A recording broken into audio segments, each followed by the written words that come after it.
নমস্কার বন্ধুরা, আমার ইউটিউব চ্যানেল কুক উইথ অঙ্কিতায় আপনাদের সবাইকে স্বাগতম। ডিম দিয়ে তো অনেক রান্নাই করে থাকি, তবে রোজ রোজ এক ধরনের রান্না খেতে কারেই বা ভালো লাগে। তাই আজকে আমি আপনাদের সঙ্গে শেয়ার করছি মালাই ডিম কারির রেসিপি। তাহলে দেখা যাক আজকের রেসিপি। ডিমের মালাইকারির জন্য 4টা ডিম সেদ্ধ করে খোসা ছাড়িয়ে নেব। এখন কড়াইতে দিয়ে দিচ্ছি 3 চামচ রিফাইন তেল।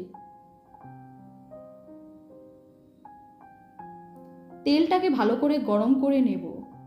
গ্যাসের ফ্লেমটাকে মিডিয়াম করে নিয়ে তেল গরম হওয়ার পর একটা একটা করে ডিমগুলোকে তেলের মধ্যে ছেড়ে দেব। ডিমগুলোকে হালকা একটু ভেজে নিয়ে প্লেটে তুলে নেব।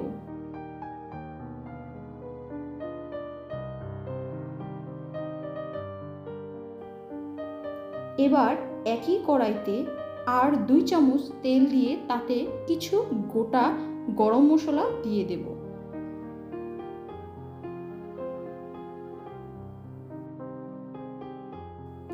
এগুলো একটু গরম হলে তাতে 2 চামচ পেঁয়াজ বাটা দিয়ে একটু সময় ভেজে নেব। এবার এতে 3 চামচ টমেটো আর লঙ্কা বাটা দিয়ে দেব। আমি এখানে 5টা লঙ্কা ব্যবহার করেছি, আপনারা আপনাদের স্বাদ অনুযায়ী লঙ্কা ব্যবহার করতে পারেন। এবার এটাতে আধা চামচ কাশ্মীরি লাল লঙ্কার গুঁড়ো দিয়ে কিছুক্ষণ নাড়াচাড়া করে তারপর এটাতে দিয়ে দেব 3 চামচ কাজু বাটা। এরপর এগুলোকে কিছুক্ষণ নাড়াচাড়া দিয়ে তাতে দিয়ে দেব ফেটিয়ে রাখা টক দই। এবার স্বাদ অনুযায়ী নুন আর চিনি দিয়ে একটু নাড়িয়ে নিয়ে ভাজা ডিমগুলো দিয়ে দেব। এবার ডিমগুলোকে মশলার সাথে মিশিয়ে 1 বাটি দুধ তাতে দিয়ে দেব। আপনারা হয়তো ভাবতে পারেন টক দই আর দুধ একসাথে দিলে ফেটে যেতে পারে, কিন্তু যেহেতু কাজু বাটা দেওয়া আছে তাই দুধটা ফাটবে না।